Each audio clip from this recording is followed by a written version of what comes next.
Assalamualaikum warahmatullahi wabarakatuh. Shalom, salam sejahtera untuk kita semua. Bukan hanya untuk Madewianta, hari ini perayaan persahabatan juga kita laksanakan untuk nama-nama seniman kita yang sudah berpulang lebih dulu. Ada Pak Madewianta, ada Ci Jensen, Umbulandu Paranggi, Frans Bambang Siswanto dan juga Remi Silado. Dan mungkin banyak lagi seniman-seniman lainnya yang terus hidup di hati kita. Dan sekarang sedang berpesta mungkin di atas sana ya, menertawakan kita, melihat kita di sini juga bahagia untuk mereka begitu. Nah, hari ini Bapak Ibu selain perayaan persahabatan, ini juga sekaligus peluncuran buku Wianta dan Kita, di mana buku ini nantinya menghimpun tulisan dari para tokoh, kerabat, sahabat tentang refleksi, tentang karya-karya beliau, kemaestroan beliau, dan juga lika-lika hidup yang mewarnai kehidupan beliau hingga kini. Tentu saja acara ini tidak akan lengkap tanpa sapa kata dari selain tamu undangan yang hadir.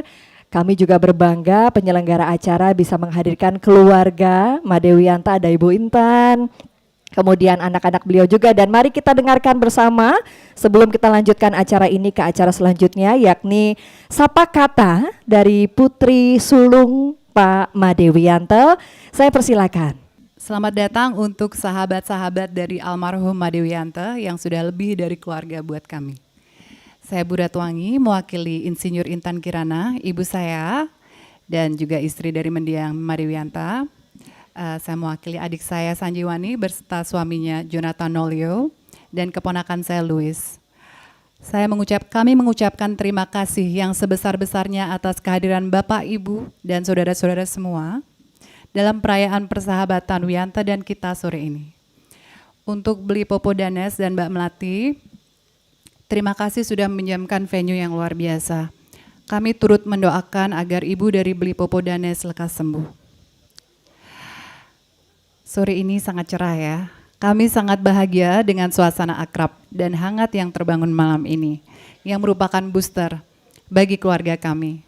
Sekali lagi kami ucapkan terima kasih atas atensi dan empati dari para sahabat Bapak Madewianta di dalam menyukseskan peluncuran buku Wianta, Catatan dan Kenangan. Untuk hadirin ya, saya berusaha untuk menyebutkan semua dengan cepat. Untuk Gung Aji Saranggung Biang Arma, terima kasih. Profesor Made Bandem beserta Ibu Swasti Bandem yang orang tua angkat saya waktu kami di College of Holy Cross. Untuk Gus De Gria Santrian, thank you. Om Jong Kuto, sama Mbak Ines, makasih. Konsul Pino, halo. Mbak Sinta, Mami Randa, oke. Mbok Ge Oka Rusmini, sama Mas Arif, thank you. Mas Emma, thank you. Bliwari, Pak Un, banyak lagi. Semuanya, thank you for being here tonight. Bapak happy banget. If he was here, he would be very happy. So thank you once again. Okay. Om Santi Santi Om. Sebelum nanti akan ada sesi dialog khusus, waduh seru banget ya. Akan ada pemutaran terlebih dahulu Bapak Ibu, yakni sebuah video sapa rupa. Apakah kira-kira isi dari video ini? Untuk itu mari kita simak bersama.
Baik, seperti yang tadi saya janjikan, Bapak Ibu yang terhormat, kita akan ada sedikit bincang-bincang.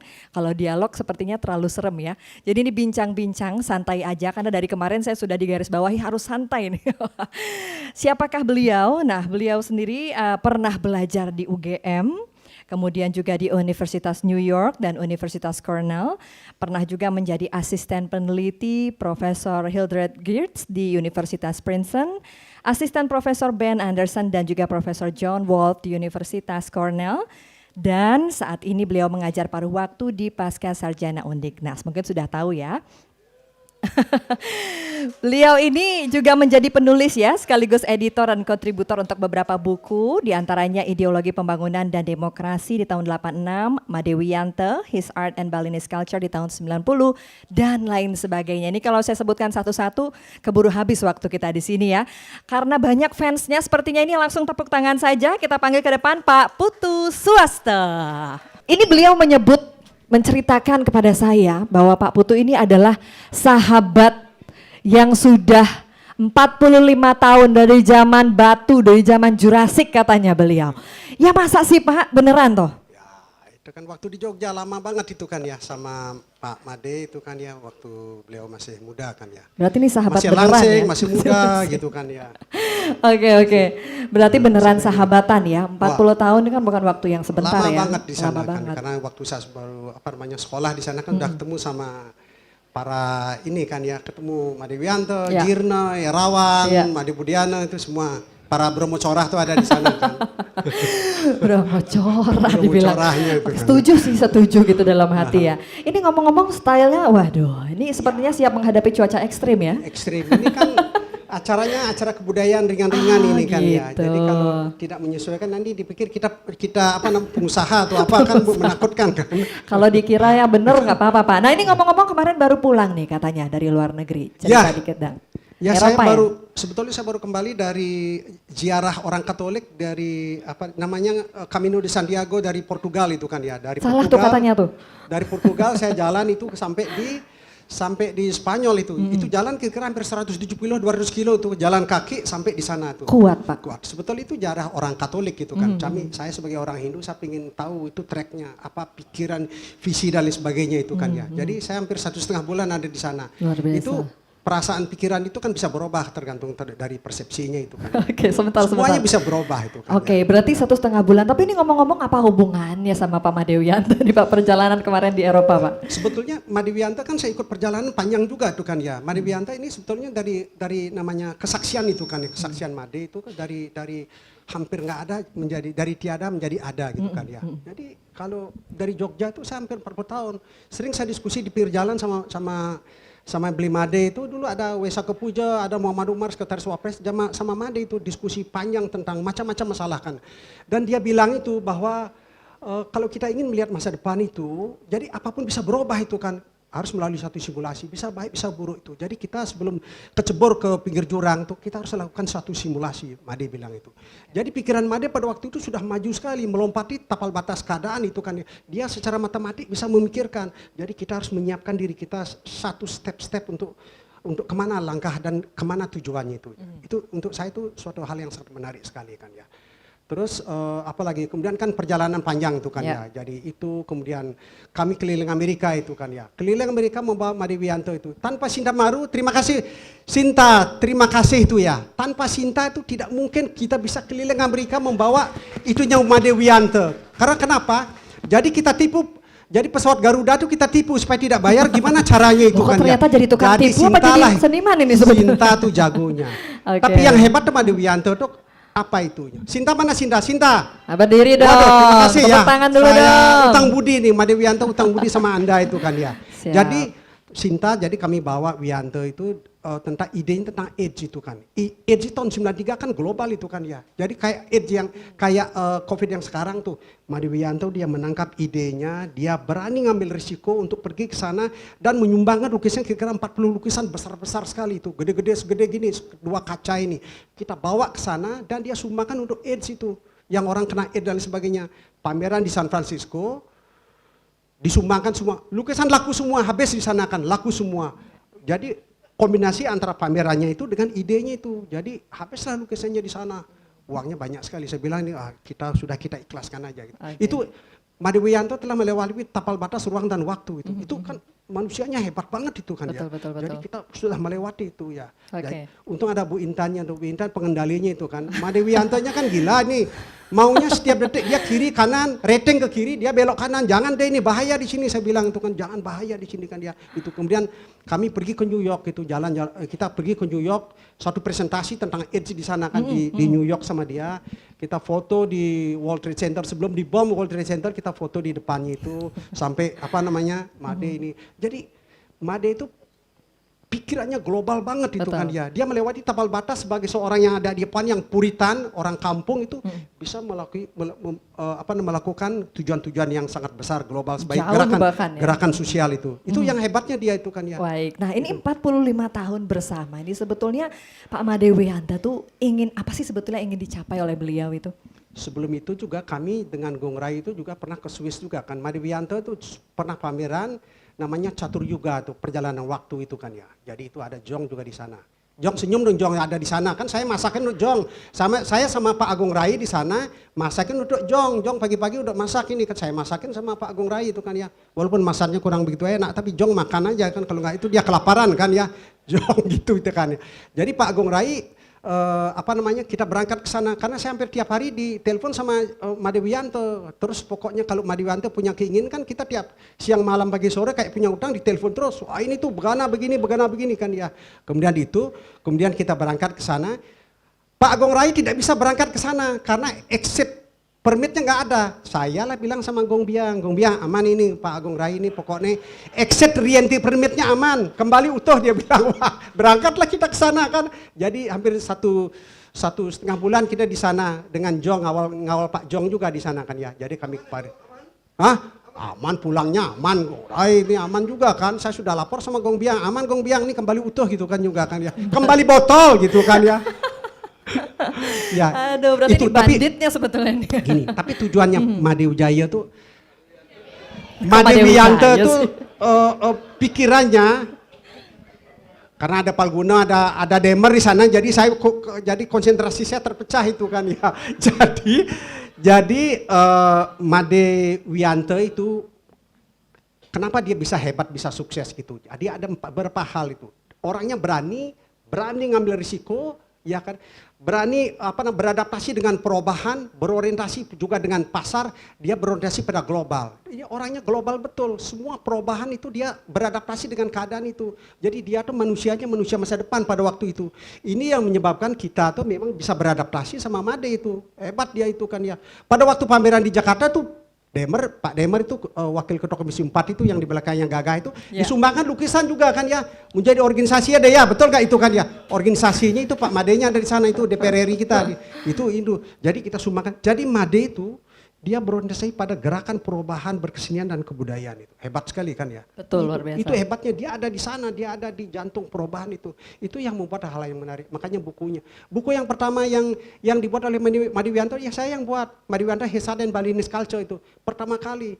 Siang malam pagi sore saya ditelepon sama dia tuh, wah saya sibuk deh gitu, nggak ada tuh, pokoknya bagaimana tuh. Jadi bukunya dalam 1 bulan kita selesaikan. Jadi Mbok Intan saya ditindas juga, cepet tuh selesaikan tuh, cepet selesaikan. Nanti ditelepon sama Made. Jadi saya selesaikan 1 bulan, buku selesai, semuanya ABCD selesai.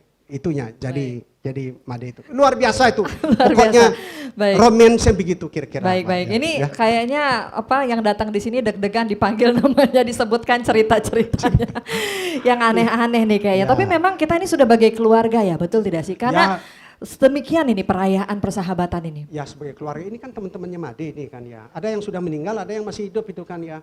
Jadi yang meninggal aja kita rayakan ya. Yang masih hidup ya nanti kalau sudah meninggal kita rayakan kayak begini juga kan ya.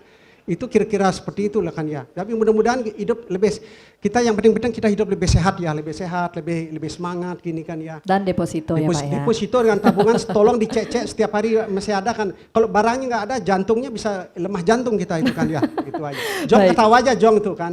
Jong ketawa terus senyum. Nanti terus juga gitu. akan testimoni loh, dibalas dendam nanti dia. Tapi terima kasih sama Gong Biang, dia sudah banyak membantu dan lain sebagainya Gong Biang ini kan ya. Jadi pergerakan ini. Pak On, makasih Pak On ya, semuanya itu kira-kira begitulah. Baik, satu lagi tadi yang belum terjawab nih, ceritanya memang banyak ya, kalau kita omongin berapa menit nggak cukup ya Pak ya.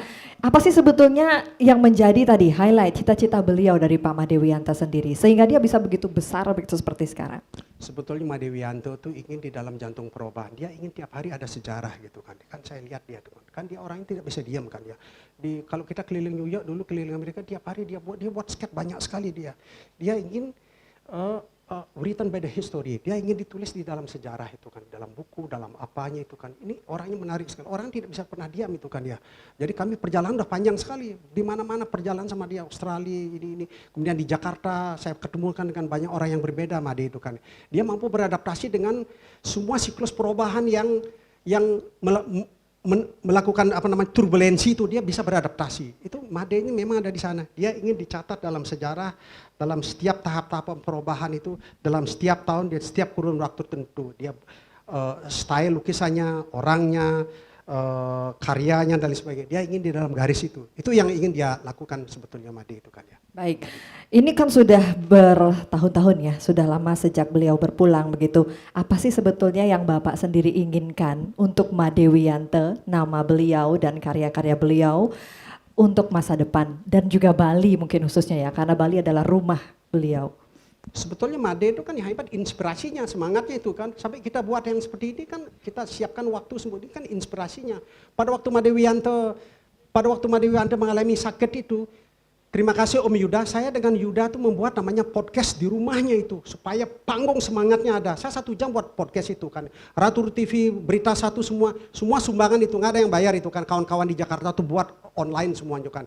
Jadi dibuatlah namanya itu online, kita ceritakan tentang Made Wiyanto, karyanya, pikirannya, semangatnya, dan apa yang telah dia lakukan. Supaya ini menjadi inspirasi untuk banyak orang. Kan semangatnya itu yang hebat, rohnya yang hebat itu kan ya. Sama saja kalau orang membuat puisi itu, kalau dia tidak lakukan perjalanan itu kata-kata tidak ada rohnya, tidak berjiwa dia. Jadi Made-nya betul-betul berjiwa. Ini yang ingin dia tampilkan, yang ingin dia transformasikan. Ada 2 hal, Made bukan hanya melakukan transformasi, tapi dia melakukan metamorfosa juga dalam dirinya dengan di luar dirinya. Ini yang kemudian menjadi kontribusi yang sangat hebat sekali untuk Bali. Kontribusinya, dia memautkan ada dunia pertama, dunia kedua, dunia ketiga.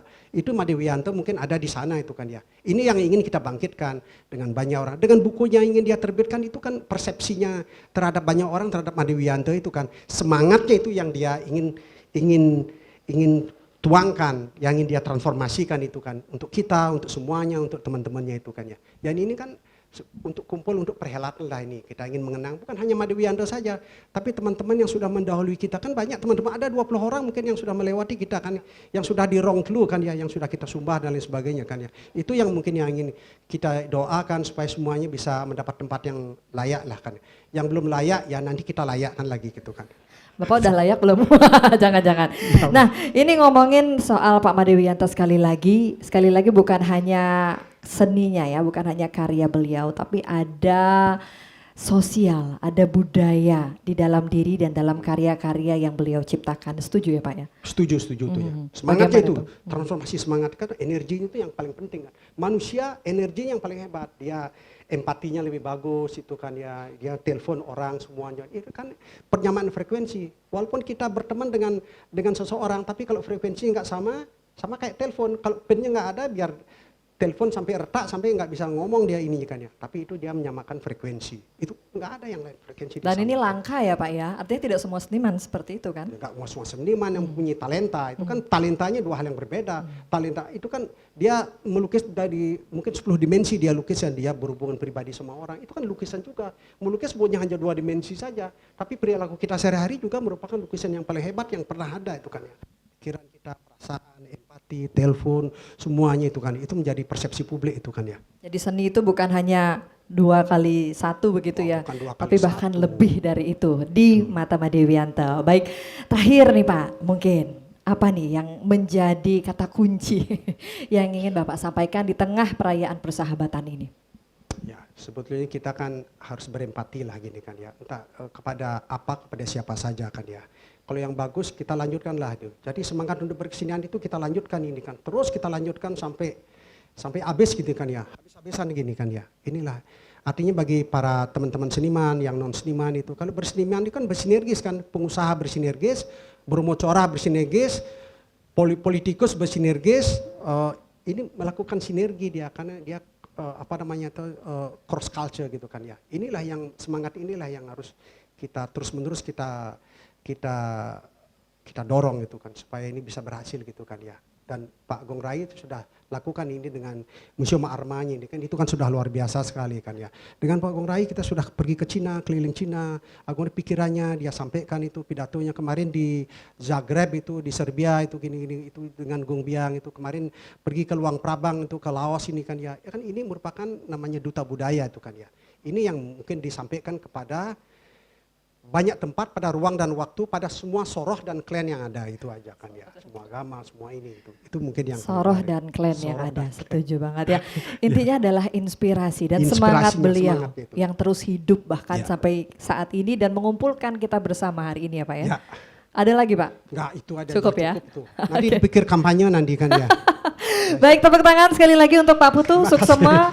Ya, tentang Made Wiyanto dan sebagainya sudah semesta memaklumi siapa beliau dan apa yang terbaik yang bisa kita lakukan untuk merespons semua mahakarya beliau yang sudah memberikan inspirasi untuk kita semua. Saya tentunya tidak perlu berpanjang lebar karena panitia juga sudah banyak mempersiapkan semua aspek dari acara ini. Kita lanjut saja, semoga acara berlangsung dengan lancar dan cuaca terus bersahabat sampai acara ini selesai. Terima kasih sekali lagi, selamat malam. Bersama Made Wiyanto Keapuan. 3 tikungan lagi tak kunjung sampai kampung halaman. Begitulah berkali kita bertanya, ke barat atau ke timur melipur umur. Berulang menimbang peruntungan di tiap tikungan, akankah diri sampai atau selesai sebelum hari usai. Hujan lalu menderas pada kanvas, digenangi cahaya dan bias warna di mana malam tertidur dalam napas lembut anakmu. Wajah terkasih yang terus membayang pada kaca kereta yang laju lintas bangsa, pada grafiti hampa segala dinding kota. Kau siaga menoreh kata, meluapkan apa saja di sembarang rupa, terjaga di sekap lamunan dingin angan, igau risau penumpang, penerbangan dini hari di ketinggian tak bertepi, menyaksikan bukan bulan merah separuh, tetapi langit yang seolah terbelah. Sebuah jendela melayang di udara, kota demi kota membiru, hijau atau kelabu. Melintasi garis, batas cemas, batas napas. Nun di kejauhan bawah sana. Teringat nasihat bila kelak sesat kehilangan alamat sahabat. Bagai pohonan heninglah sejenak, dengar ricik air bening masa kanak.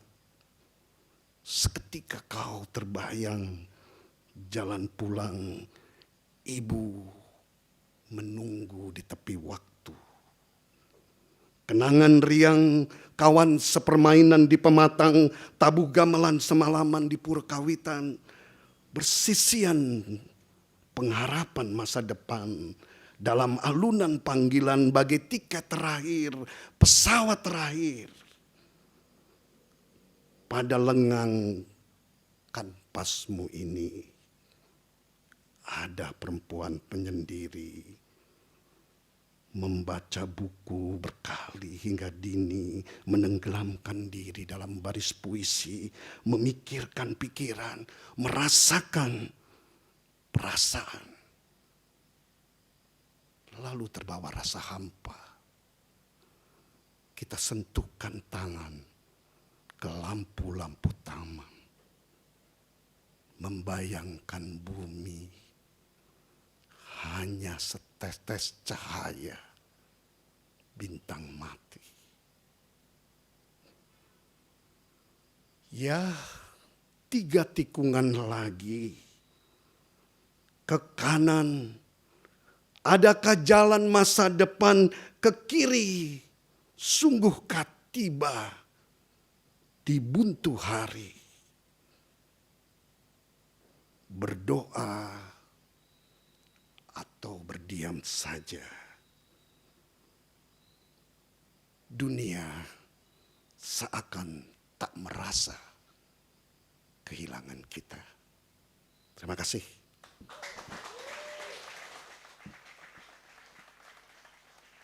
Teman-teman, sebentar lagi kita akan menyaksikan sebuah dokumen singkat dari Pak Made Wiyanto. Kisahnya menarik. Jadi suatu hari saya bersama Vanessa, Ida berdiam beberapa hari di Wisma Seni Arma atas kebaikan Pak Gung Rai dengan Gung Biang bersama Umbu Landu Paranggi. Tumben Bung Umbu ingin bersama kami, kemudian menyaksikan satu acara pembacaan puisi Bung Umbu.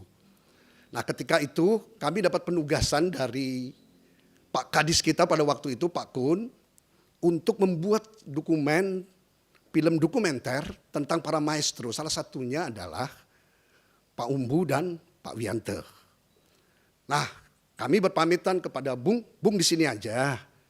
Atau nanti kita antar ke Lembah Pujian. Kami akan ke Jalan Pandu untuk mengambil gambar Pak Wiyanto. Umbu seketika bangun dan saya ikut.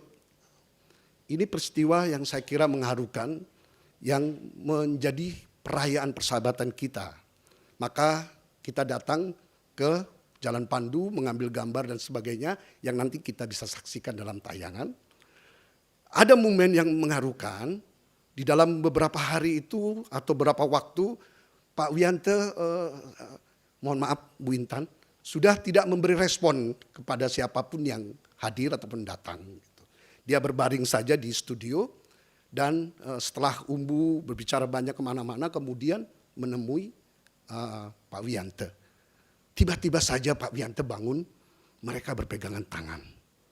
Dan Umbu entah berdoa atau apa, hening, kami menepi. Esok harinya Pak Wiyanto berpulang.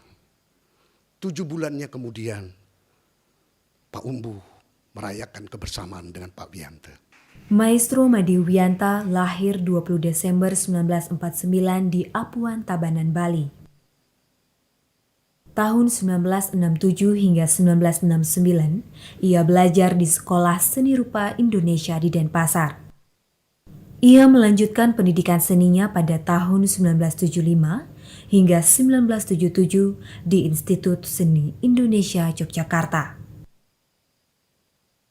Selama 1975 hingga 1977, ia menetap di Brussels, Belgia untuk menambah pengalaman di bidang seni. Setelah balik tahun 2008, saya melihat lagi fenomena kok lain ya, anunya dunia pekerjaan seni. Jadi apa yang saya dapatkan di zaman asli dulu tidak terlalu hanya berdasarkan buku, tapi ketika sudah masuk ke tinggal di negaranya, kita tahu yang namanya seni, yang namanya seni modern atau apa, Picasso bagaimana, Dali, karena kita tahu karya yang sesungguhnya. Karya-karyanya telah banyak dipamerkan, baik pameran bersama maupun tunggal. Pertama kali pameran bersama tahun 1968 di Museum Bali. Di tahun 1976, Wianta pertama kali mengadakan pameran tunggal di Cultural Jacques Frank di Brussels, Belgia. Pameran pertamanya Pak Wianta yang tunggal itu adalah di Belgia, dan Pak Wianta nggak bisa datang, jadi saya yang nerima tamu, yang mengarrange penarinya, segala macam lah. Jadi saya pikir, oh ya kayaknya ini destiny saya atau garis hidup saya itu memang mengurusi Pak Wianta. Jadi pameran Pak Wianta yang pertama kali itu di Center Cultural Jacques Frank itu di Belgia, juga seperti Art Center. Selanjutnya karyanya tercatat pernah dipamerkan di Jepang, Singapura, Bangladesh, Filipina, Malaysia, Thailand, Amerika, Italia, Guam, Uni Emirat Arab, dan berbagai negara lainnya. Sebagai salah satu puncak pencapaian seni, karya-karya Made Wianta hadir pada Venice Biennale 2003, sebuah perhelatan seni rupa dengan reputasi internasional yang terpujikan. Jadi akhirnya Pak Wianta berniat membuat proyek proyek seni mengenai pertukaran Pulau Rum dengan Pulau Manhattan. Nah, judulnya waktu itu adalah Room Manhattan. Nah, buku itu rencananya ditulis oleh Ron Jenkins, itu adalah dekan teater dari Wesleyan University. Dan kemudian Urs Ramsayer itu adalah kurator dari Museum Kultural Basel, dan karena dia mewakili Eropa, kemudian Ron Jenkins mewakili Amerika. Nah, kemudian yang mewakili Indonesia adalah rencananya Bapak Kun Aryana. Made Wianta telah menerima berbagai penghargaan, diantaranya adalah Honorary Professor dari Accademico Internazionale Greci Marino di Italia tahun 1996, The Most Admired Man of Decade dari American Biographical Institute di Amerika tahun 1997, Dharma Kusuma dari Pemerintah Provinsi Bali tahun 1998, The Longest Handwritten Poem Writer dari Muri tahun 2000, Ajak Bali Figure Award dari HIPMI tahun 2003, penghargaan dari Junior Chamber International tahun 2007, dan Ecoscape Wianta Galaxy di Jepang tahun 2008, serta masih banyak lagi. Tahun 1999 ia menggagas dan mewujudkan Art and Peace, melibatkan 2000 penari dengan tata gerak merespon ombak. Ini adalah sebuah perenungan terhadap kondisi sosial politik pasca Orde Baru yang dibayangi kekerasan dan perpecahan anak bangsa. Kain sepanjang 2000 meter dibentangkan di pesisir pantai Padanggalak Denpasar, bertuliskan kata-kata damai dari para tokoh dunia dalam beragam bahasa. Atas dasar pertimbangan kemanusiaan, makanya Pak Wianta, kalau itu kita bikin art tapi untuk kedamaian, jadi judulnya Art and Peace ya. Nah, akhirnya itu sudah terselenggara. Pak Ubu penasehat spiritualnya, Pak Wareh menangani lomba puisi dan tulisan-tulisan yang ini yang puitik gitu kan. Kemudian ada lomba lomba lukis, kemudian ada lomba dokter, akhirnya berkembang dan sampai Ibu Gedong semua ikut prosesi dari Denpasar menuju Pantai Padanggala.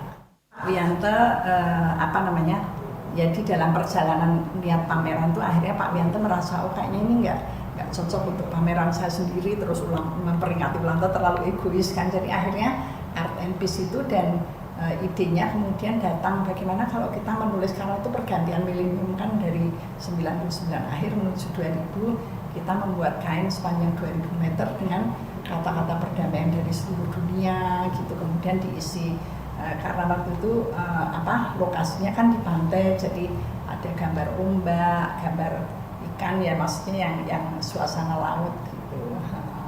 Kemudian kita juga dapat pinjaman helikopter dari Angkatan Laut, jadi itu seperti apa ya, hanya spiritnya, jadi ini pameran tuh dari udara terus dijatuhkan ke laut, ke air, kemudian dibawa ke darat, kemudian dibentangkan di pantai sepanjang 2000 meter dan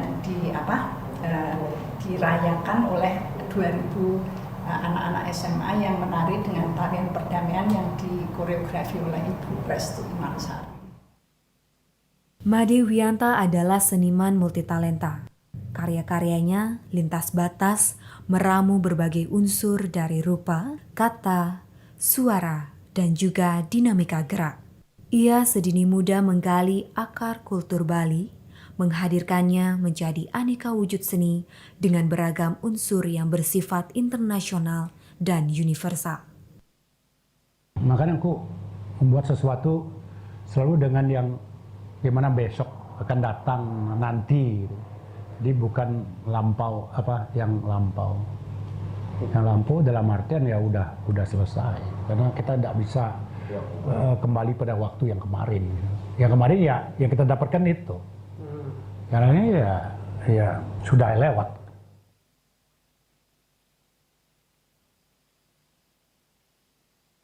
Selain karya 2 dimensi, Wianta juga mengeksplorasi karya 3 dimensi, semisal karya seni instalasi, performing art, video art, hingga puisi rupa.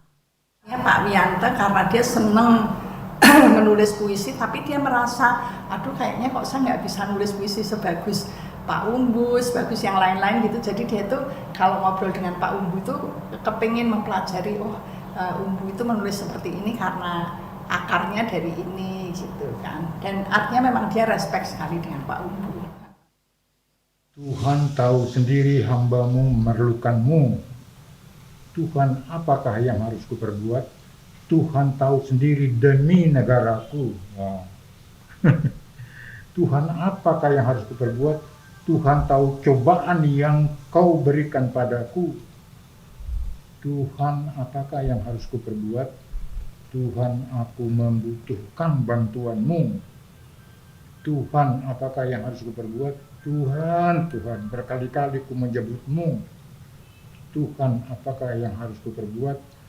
Tuhan, berikan jalan terang kepadaku.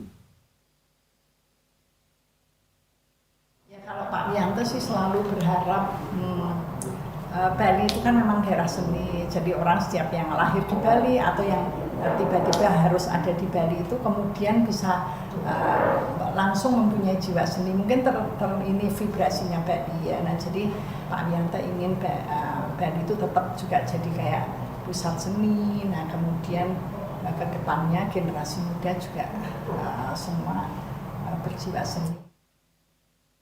Maestro Made Wianta berpulang pada Jumat 13 November 2020 di Denpasar, diprabukan di desa kelahirannya, Apuan, Tabanan, Bali.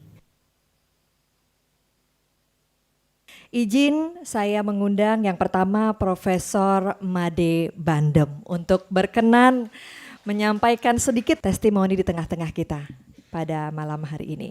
Om Swastiastu. Assalamualaikum warahmatullahi wabarakatuh.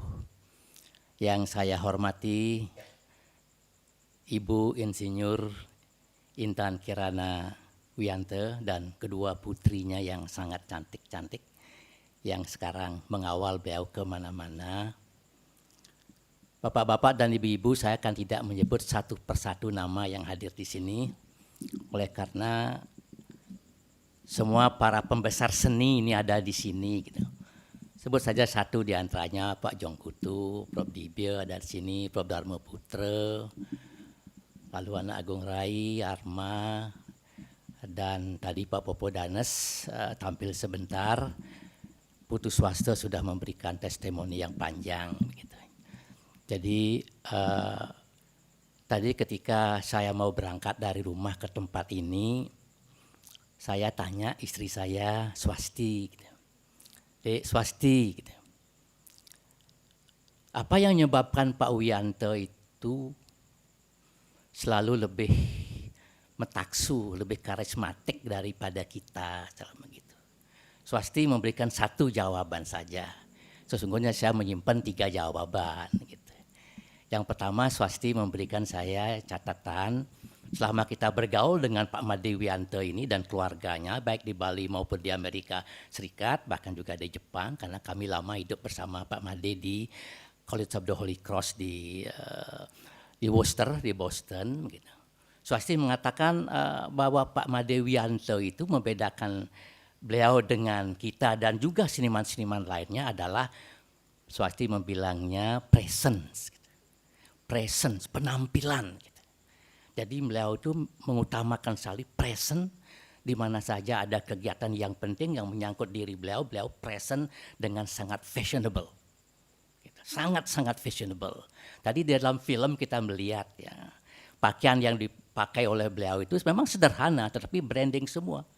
Ketika kami berada di Jepang berlama-lama dengan beliau itu beliau selalu memburu issey miyake, tasnya issey miyake, bajunya issey miyake.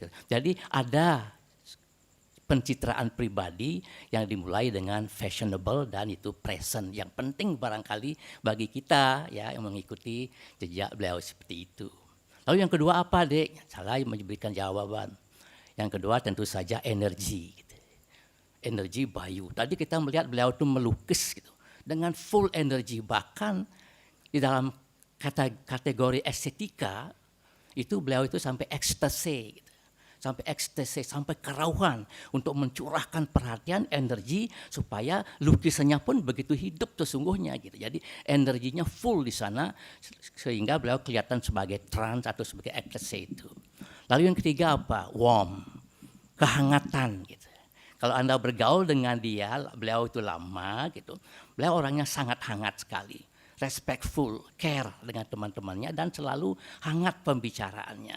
Tadi Pak Putu Swasta mengatakan ini orang dalam segala zaman cocok gitu, karena kehangatan itu. Saya selalu pergi ke toko buku bersama beliau itu memilih buku-buku seni rupa atau sejarah seni rupa yang fenomenal gitu. Ingin tahu sesuatu yang baru, ingin tahu sesuatu yang baru gitu. Tetapi beliau sebagai seniman yang jenius, yang karismatik, yang taksu, tidak cukup itu saja. Taksu tidak cukup saja. Kita harus melihat kelahiran beliau secara biologis. Gitu. Karena karisma barangkali tidak dibawa dari kelahiran. Yang dibawa dari kelahiran adalah kecerdasan, adalah bakat. Begitu. Jadi bakat itu kan dikategorikan oleh temannya Pak Swasta tadi itu dari Harvard University yang bernama Howard Gardner itu ada 7 bakat. Pak Wianto mungkin memiliki 1 atau 2 bakat yang sangat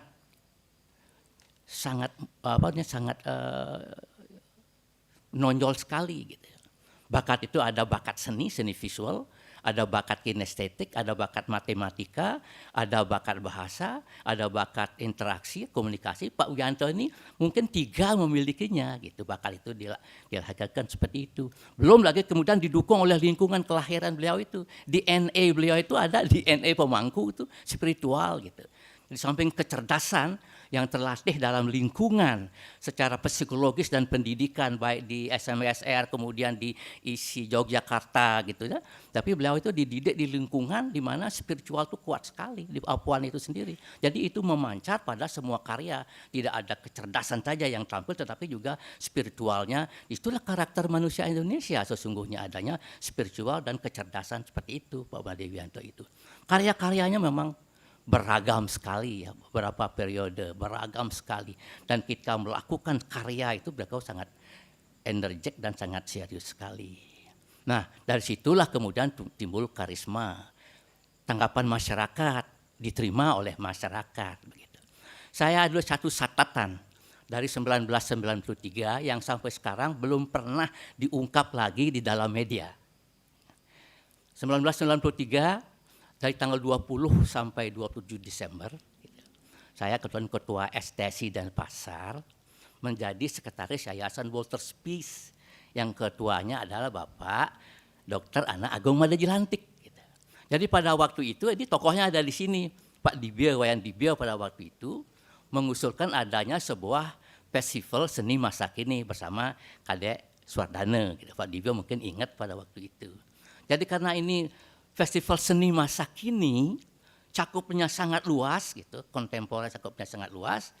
Jadi di samping mengundang tokoh-tokoh yang memang sudah bergerak di bidang seni kontemporer di Jawa misalnya, Panji Sepuh, lalu kemudian dari Yogyakarta, dari Bali, tentu saja ada Prof. Dibio yang tampil dengan berkelana, ada Sidio dengan Sembah, ada Swasti dengan The Rainbow of Indonesia. Kami mengundang Pak Wiyanto untuk tampil pada waktu itu menyajikan karya-karya beliau. Gitu. Nah, ketika itu kami minta Pak Made dalam posisi sekarang ini mau menampilkan karya apa? Oh, saya akan menampilkan karya sastra. Tuh. Jelas sekali, karya sastra yang saya mau tampilkan. Lalu karya sastra, boleh saya minta deskripsinya? Oh, enggak perlu. Beliau bilang seperti itu. Nanti Pak Made akan melihat, saya akan menampilkan karya dengan visi. Track katanya. Visi track. Jadi track yang beliau banggakan pada waktu itu. Jadi karya-karya yang dibuat dan tidak tertebak, itu maksudnya. Karya yang tidak tertebak.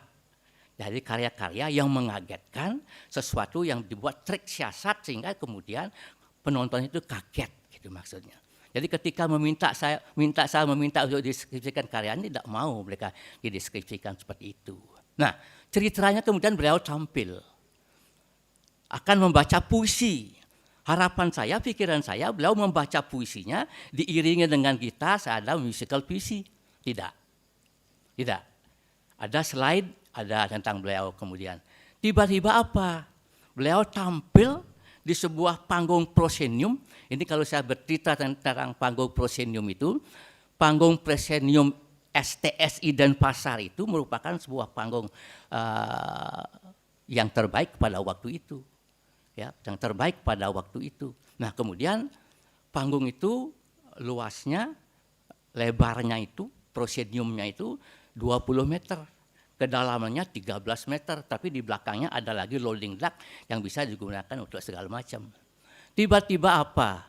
Pak Made Wiyanto itu membawa puisinya ke dalam panggung yang mewah, yang megah, yang manis itu, ya, membawa puisinya di dalam sebuah papan yang besar, ditaruh di dalam sebuah truk kecil, truk Suzuki.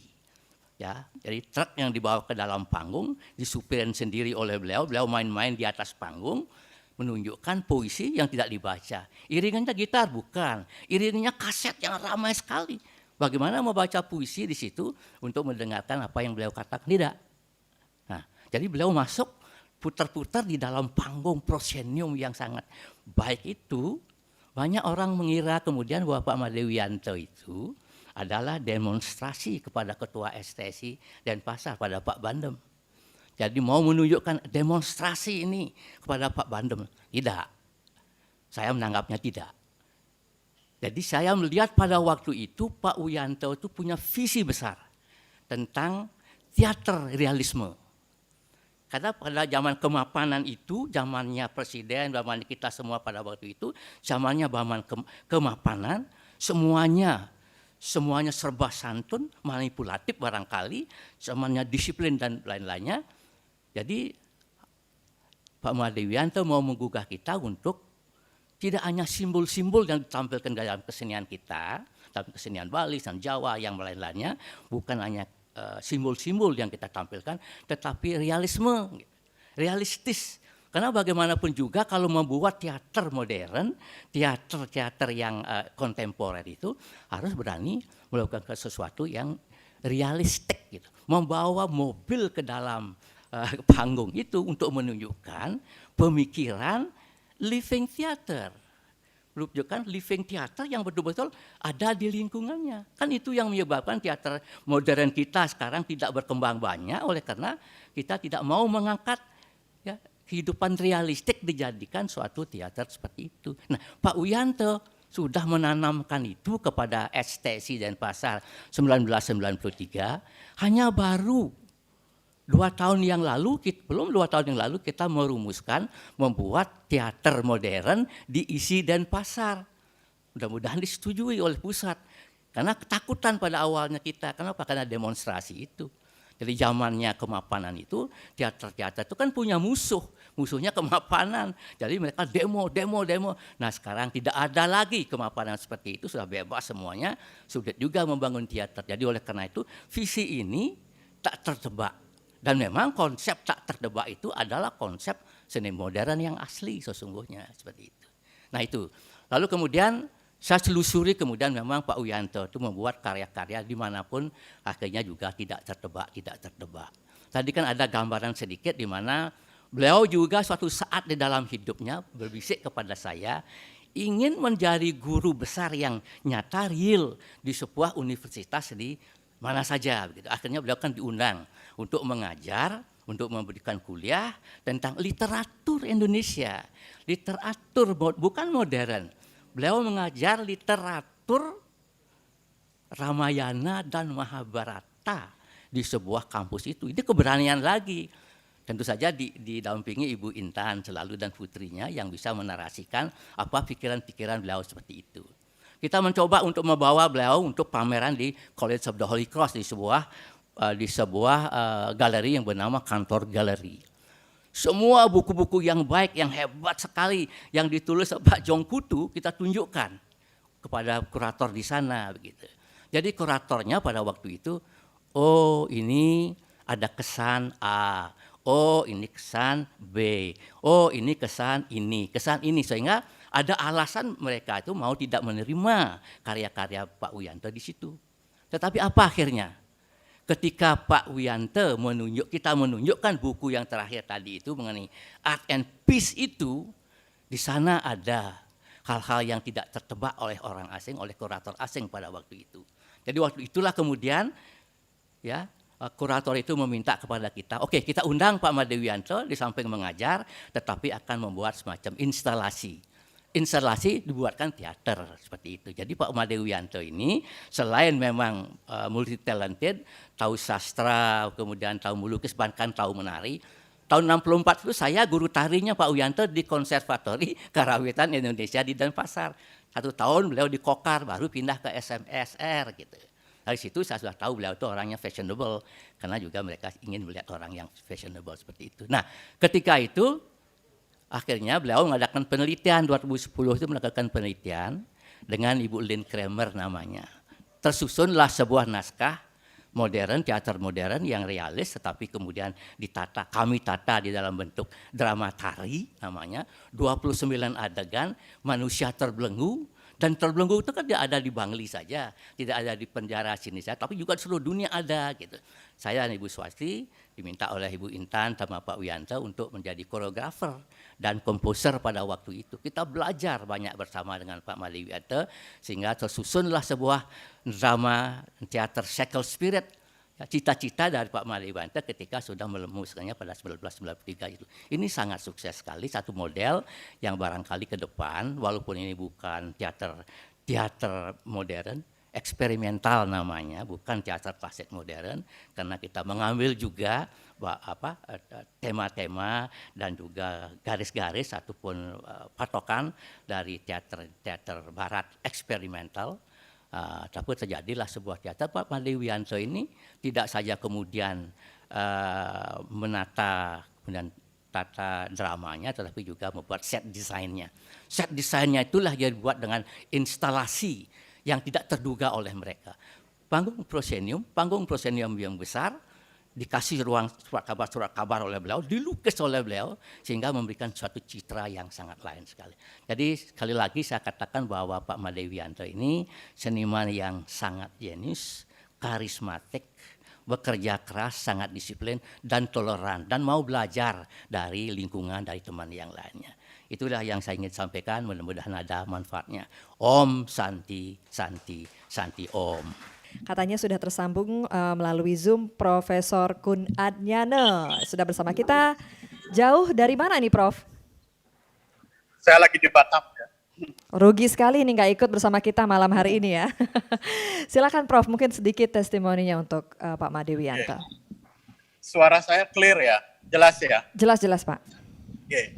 Selamat malam Bapak Ibu senior, tadi sudah disampaikan oleh Prof. Dr. Made Bandem, jadi sangat banyak dia sahabat Made Wiyanto.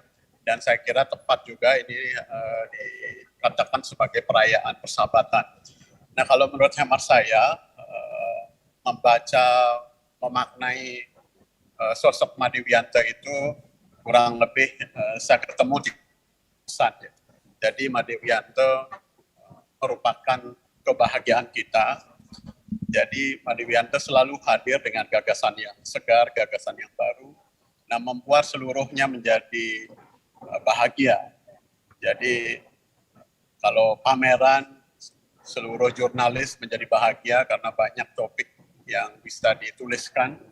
Begitu juga seniman muda akan menjadi bahagia karena kehausan akan inspirasi selalu datang ide-ide segar dari sosok Made Wiyanto.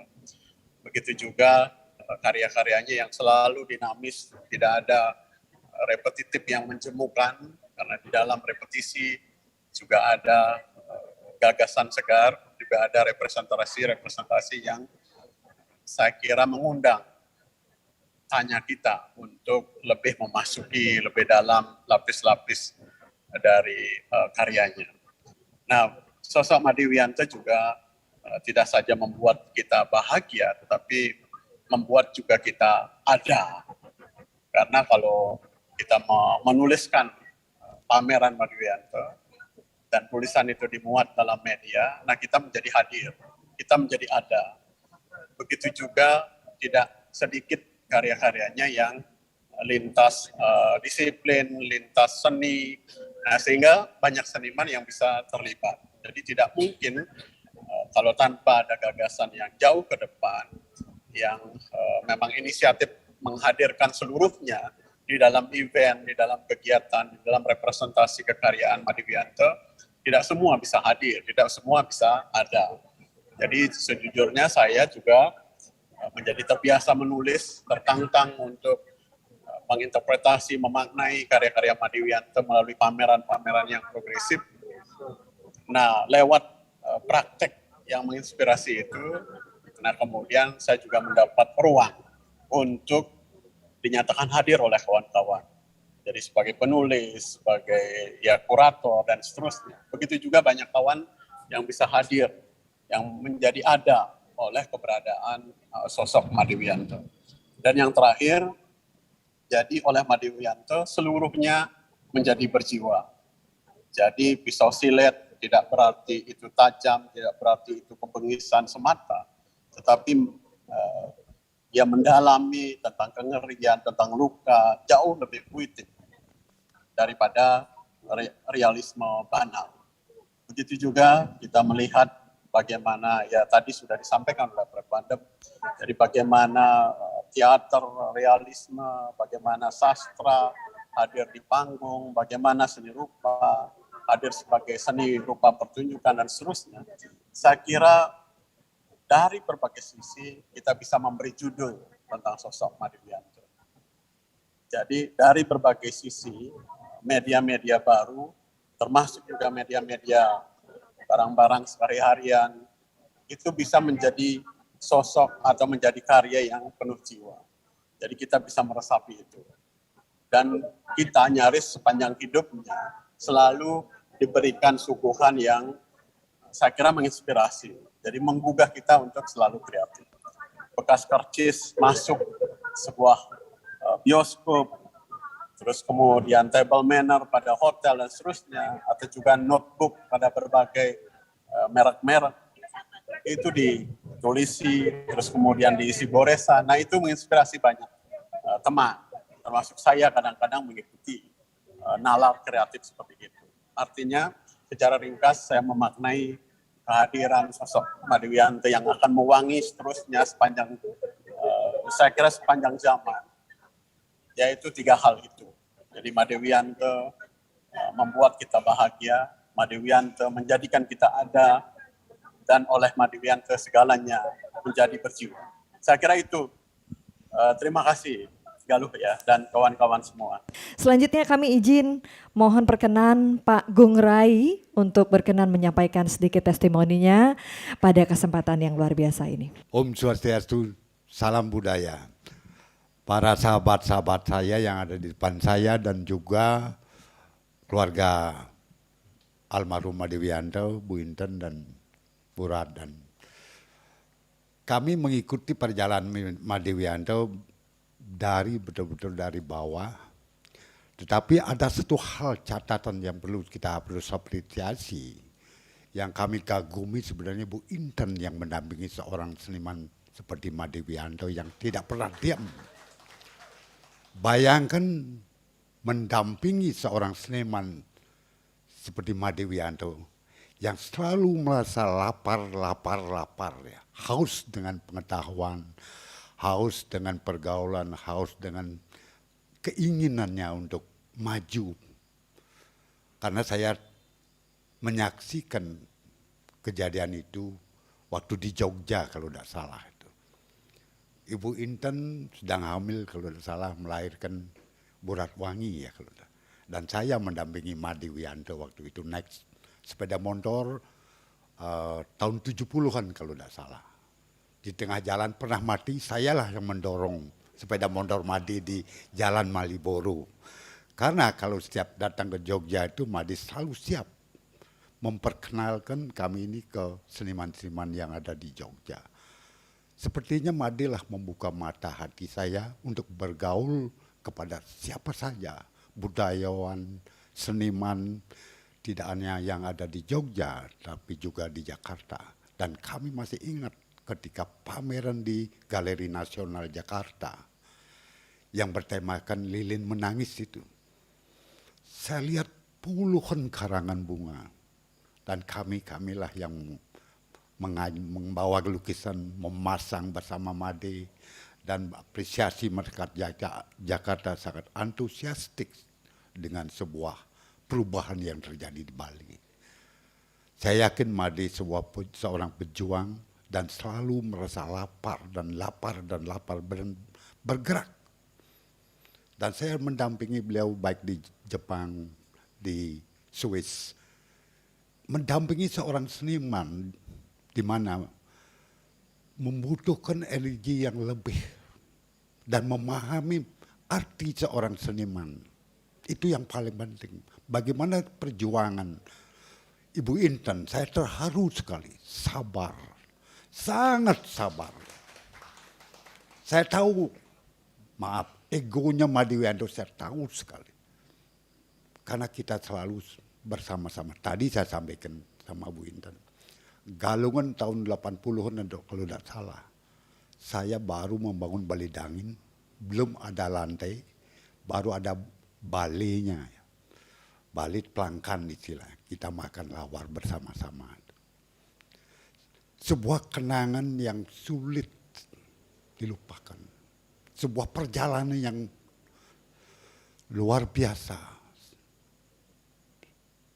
Bagaimana seorang Inten mendampingi suaminya yang boleh dikatakan sudah seniman jenius, bergerak meninggalkan Inten entah kemana. Entah berada di Karangasem, besok-besok ada di Apuan, ada di Ubud, bergaul dengan seniman di Ubud. Dia itu seperti, kalau kita tidak salah, saya gambarkan seperti ubiquitous, ada di mana-mana. Dan bergaul. Dan saya sangat paham, keinginan Made Wiyanto itu hanya satu, melawan sebuah, atau menghadapi sebuah perjuangan, bagaimana mengangkat sebuah seni yang tidak hanya itu-itu saja. Maka saya katakan Made itu mirip seorang orang-orang yang sedang kerauhan itu, trans, gitu ya, atau setengah gila. Gitu. Saya pernah di Jepang waktu Second Asian Art Show Made. Gong, nanti ke Bali, sampai di Bali kita harus membuat lukisan besar yang dia sebut dengan gaya pointillis. Inilah yang merubah karena mendapat apresiasi banyak dari dunia art lover atau art collector. Sehingga Made tidak hanya hebat di dalam menciptakan sebuah karya yang berbeda atau distinktif, tetapi juga diminati oleh pasar. Dan bagaimana Made menjadi orang Bali yang hidup di mana-mana ya, berinteraksi, bahasa Prancis, bahasa Inggris, yang apapun yang keluar dari bibirnya tidak pernah merasa minder. Itulah kekaguman saya sebagai pendamping Made Wiyanto dari kecil boleh dikatakan. Dan saya sangat tergugah juga dalam bentuk yang berbeda, ingin maju juga seperti Made Wiyanto dan juga ingin berbeda. Itulah apa yang saya saksikan bersama-sama, baik di Jogja, di Jakarta, di Jepang, di Eropa. Apa yang kita obrolkan dari malam sampai pagi, Pak Jong ada di sini. Bagaimana Wiyanto melihat Bali dari perspektif yang berbeda, dari perspektif yang apa yang dia ekspresikan dalam karya-karyanya itu. Itulah kekaguman saya. Made kadang-kadang kalau kita mengenang masa lalu, kita benar-benar terharu begitu cepatnya Made meninggalkan kita. Tetapi Made tetap, spiritnya tetap ada di kita. Semangatnya tetap ada di kita. Bagaimana memperjuangkan Bali di untuk mata dunia internasional, khususnya kontribusinya terhadap perkembangan seni dan budaya. Terima kasih, itu yang bisa saya sampaikan. Om Santi Santi Om. Dan selanjutnya kami izin untuk mengundang Pak Chan, Pak Putu Fajar Archana juga untuk menyampaikan sedikit testimoninya pada kesempatan kali ini. Kami silakan. Om Swastiastu. Mohon maaf saya tidak ingin mengambil waktu Anda untuk makan malam hari ini. Sedikit saja. Selama saya bergaul dengan, sebelum itu karena Pak Bandem merefer ke Ibu Swasti, tadi di perjalanan juga saya bertanya kepada Bu Johan, Pak Bandem. Supaya nggak kalah saing, Re. Lalu saya tanya, kenapa kita harus hadir di acaranya Made Wiyanto? Gitu. Johan bilang, oh ini penting karena Wiyanto berbeda. Saya lalu berpikir ya, sebagai orang yang selalu diperlakukan sebagai pencatat oleh Made Wiyanto, jurnalis yang mengikuti perjalanan Made sekian puluh tahun yang lalu, saya mendapatkan kata yang tepat untuk mengatakan berbeda itu, yaitu anomali. Made Wiyanto tumbuh dalam satu iklim tradisi yang sangat kuat, tetapi dia menjadi anomali. Dia bukanlah sekadar mewarisi apa yang telah diberikan Bali, apa yang telah diberikan tradisinya kepada dia sebagai seorang pelukis, sebagai seorang budayawan. Tetapi dia mencoba mencari kutub yang kira-kira justru menjadi dalam tanda kutip ya, pemberontak ya, melawan kemapanan. Itulah Made. Jadi oleh karena itu dia selalu bergerak. Karena dia melawan kemapanan maka dia tidak pernah berhenti. Dalam catatan saya tanggal 18 November tahun 2020 di Kompas ID dalam satu kolom epilog namanya, saya memberi judul obituari bagi lelaki liar yang selalu mendahului. Jadi itulah Made Wiyanto adalah anjing liar seperti yang dicatat dalam satu bukunya. Made Wiyanto adalah korek api yang membakar kulkas di rumahnya. Jadi dalam suasana yang sangat beku dan dingin, ia adalah api yang menyala. Saya kira itulah mengapa Made Wiyanto menjadi seseorang yang patut kita catat, yang patut kita berikan tebal-tebal ya tintanya, karena dia anomali. Dan Saya kira Bali membutuhkan orang-orang semacam ini agar Bali tidak menjadi beku seperti kulkas, di mana kita membutuhkannya pada saat musim panas. Tetapi Made Wiyanto justru memberikan cahaya dalam kulkas itu, dan dia mencairkan kebekuan, dia menjadi liar karena menggonggong di malam hari sebagai anjing kampung, dia beranomali dengan apa yang sebenarnya diwarisi oleh kebudayaan Bali. Saya kira catatan-catatan itu menjadi peneguh bagi saya, bagi kita semua barangkali ya, untuk meneruskan apa yang sudah dicapai oleh Made Wiyanto, walaupun tidak mudah tentu saja menjadi wild dog dan api dalam lemari es ya, saya kira tidak gampang, karena anomali adalah sebuah kecenderungan di dalam cara kita bersikap terhadap apa yang kita yakini dalam sebuah kebudayaan. Saya kira Pak Jong ahli di dalam soal itu. Made sekali lagi dalam catatan saya memberikan garis-garis tebal ya tentang bagaimana harusnya bersikap terhadap fenomena-fenomena besar yang kalau kita biarkan maka dia menjadi menjajah dalam diri kita. Made Wiyanto memberikan perlawanan dalam pengertian untuk melaju ke depan. Dia 2-3 langkah di depan kita, karena itu jarang sekali kita pahami. Karena dia ada 2-3 langkah di depan kita semua. Ketika seseorang belum menggunakan artisan dalam mengerjakan karya-karyanya, Made Wiyanto sudah melakukannya. Dan kita terkaget-kaget gitu. Ternyata sekarang banyak sekali orang yang menggunakan misalnya print ya. Banyak sekali orang menggunakan artisan. Menjadi biasa. Tapi Made sudah melakukannya awal tahun 90-an. Saya kira itu salah satu sikap mengapa dia terus-menerus kita pertanyakan gitu.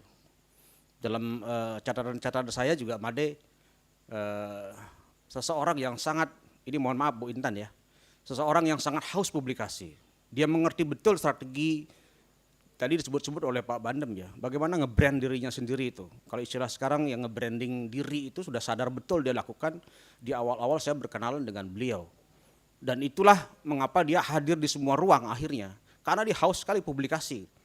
Kata Purdu Swasto, pagi, siang, sore, bahkan kalau perlu malam hari saya ditelepon untuk menulis dia. Jadi itulah Made Wiyanto. Sehingga kadang-kadang ya, mohon maaf, saya merasa kewalahan ya. Kadang-kadang harus mematikan telepon, tidak menerima teleponnya Bli Made ya. Karena, mohon maaf Bli Made kalau mendengar dari atas ya. Ya karena saya merasa kewalahan untuk meladeni segala obsesinya. Jadi karena dia selalu tidak terpahami kalau menurut saya. Itulah yang disebut dengan anomali. Saya kira begitu saja. Dari saya, terima kasih atas buku hari ini tidak disinggung-singgung ya. Jadi buku yang diluncurkan hari ini saya kira berisikan orang-orang yang tidak hanya hadir sebagai teman Made, tetapi adalah para pesohor seni, para pesohor kebudayaan di Bali yang menentukan arah kemana kebudayaan Bali akan bergerak kemudian seiring dengan Made Wiyanto di mata kita sekarang ini. Om Santi. Satu lagi di sesi ini setelah Pak Chan tadi izin saya mengundang Pak John Kuto untuk menyampaikan juga sedikit testimoni. Mohon tepuk tangan sekali lagi Bapak Ibu sekalian. Selamat malam teman-teman yang tidak perlu saya sebut satu persatu. Tapi marilah saya sebut Intan, Burat, dan Sanji. Tadi ketika saya merasa akan dipanggil untuk berbicara, saya semula ingin membicarakan kesenian Made Wiyanto. Saya ingin menyampaikan bagaimana kegelisahan tentang kewajiban hadir membuat Made Wiyanto senantiasa bergebu-gebu hingga memakai pensil apapun untuk melakukan ciptaan. Hingga di dalam karya tertentu dia mengangkat bawah sadar Balinya. Tadinya saya ingin berbicara tentang cara Made Wiyanto menanggapi ruang di dalam karyanya, warna, cara dia menelusuri sejarah seni rupa, senantiasa mencari bentuk baru warna baru yang bertentangan satu sama lainnya. Tadinya juga saya ingin berbicara tentang semacam kesadaran Made Wiyanto tentang waktu yang berlalu, tentang modernisasi yang menimpa Bali, tentang masalah kekinian, tentang perang. Tetapi sebenarnya yang hadir di dalam diri saya sekarang ini adalah rasa aru. Made Wiyanto adalah sobat saya. Tanpa Made Wiyanto saya tidak berada di sini. Tanpa Made Wiyanto saya tidak nikah di sini. Dan tanpa Made Wiyanto saya tidak akan meninggal di sini. Ya, terharu dan juga tergugah senantiasa secara intelektual setiap kali kesepian di kamar kecil saya di Sanur atau di Nusa Dua di hotel besar. Saya naik sepeda motor mendatangi rumah Made, masuk di situ. Untuk apa? Untuk lihat, tetapi juga untuk bertengkar. Made Wiyanto membutuhkan pertentangan. Dia tidak menginginkan orang yang senantiasa mengiyakan segalanya. Dia perlu penentang. Dan saya main peran penentang tersebut dengan sobat saya yang tiada ada sekarang ini, seperti Pak Usadi, seperti Umbu, dan seperti orang-orang yang menghilang juga. Made Wiyanto juga saya ingat ketika mau diusir dari negeri ini karena tak bawa surat, mau ditangkap oleh polisi. Made Wiyanto dengan tegap, dengan kantong penuh saya tidak tahu apa, masuk ke ruang para polisi dan keluar 5 menit kemudian, bilang beres, Jean, beres. Made Wiyanto juga, dan saya harus juga memikirkan itu, menyediakan di rumahnya satu-satunya tempat 30 tahun yang lalu, di mana kita bisa datang, bertemu orang lain, dan maaf Pak Bandem, menolak kemapanan. Tempat di mana kita bisa bertukaran tentang seni, tentang kebudayaan. Made Wiyanto adalah spirit itu juga. Made Wiyanto karena itu melahirkan rasa haru di dalam diri saya, dan rasa haru akan mengantar saya sampai saya berkunjung pada tempatnya nanti. Terima kasih.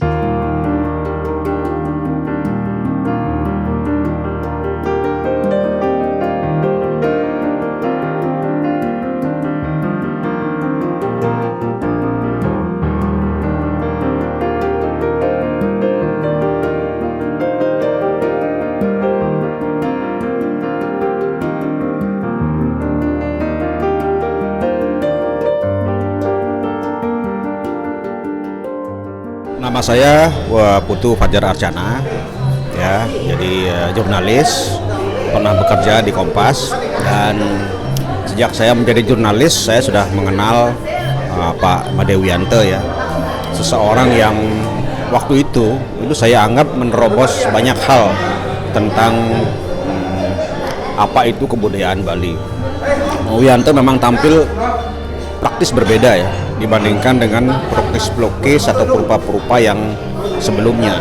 Jadi beliau hadir dengan corak abstrak misalnya, salah satu pendobrakan itu, tetapi masih awal-awal pada masa-masa awal menyisakan ornamen-ornamen kebaliannya, bukan Bali tetapi kebaliannya. Nah, dari situ saya sudah bisa melihat bahwa Made Wiyanto ini orang yang berbeda.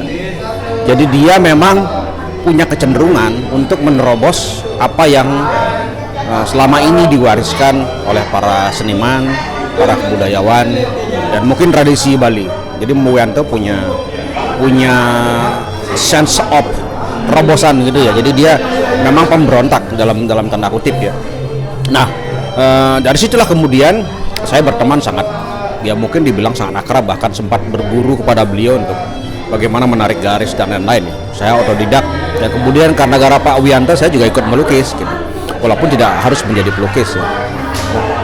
Jiwa ini adalah modal dasarnya gitu, untuk perkembangan tahap demi tahap dari siapa itu Made Wiyanto dalam konstelasi seni rupa. Setidaknya pertama adalah di Bali, kemudian yang kedua konstelasi dalam konsep berkesenian di Indonesia, bahkan di dunia kemudian. Nah, Wiyanto itu bisa dari jenjang pemberontakan dalam tanda kutip terhadap tradisi, dia kemudian naik ke jenjang nasional dan bahkan dikenal secara internasional. Tetapi yang unik adalah Made Wiyanto meskipun dengan jiwa pemberontakannya yang menurut saya sangat progresif ya, bahkan radikal kadang-kadang, tetap dikenal sebagai pelukis yang menyisakan nilai-nilai, kemudian juga unsur-unsur spirit ya, kemudian bahkan filosofi kebaliannya itu masih ada gitu.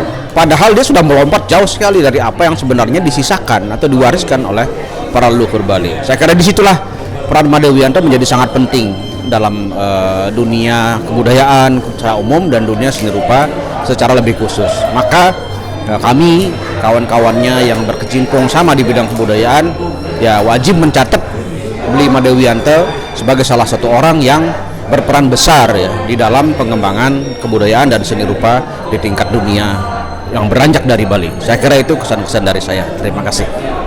Sebetulnya bukunya Wiyanto itu kan ditulis oleh teman-teman kita, teman-temannya Wiyanto, teman-teman kita juga ya. Kita ingin mempersembahkan Wiyanto itu supaya dia gerakan atau perasaan atau energinya ada di panggung kembali gitu kan ya. Wiyanto kan sudah banyak melakukan gerakan-gerakan sosial melalui lukisannya, melalui presentasi sosialnya itu kan ya. Jadi kita munculkan sekarang tuh Wiyanto tuh dengan bukunya, teman-teman yang diundang itu nanti bisa diviralkan, sehingga pikiran Wiyanto dengan apa yang telah dia lakukan karya-karyanya itu bisa menjadi inspirasi untuk banyak orang.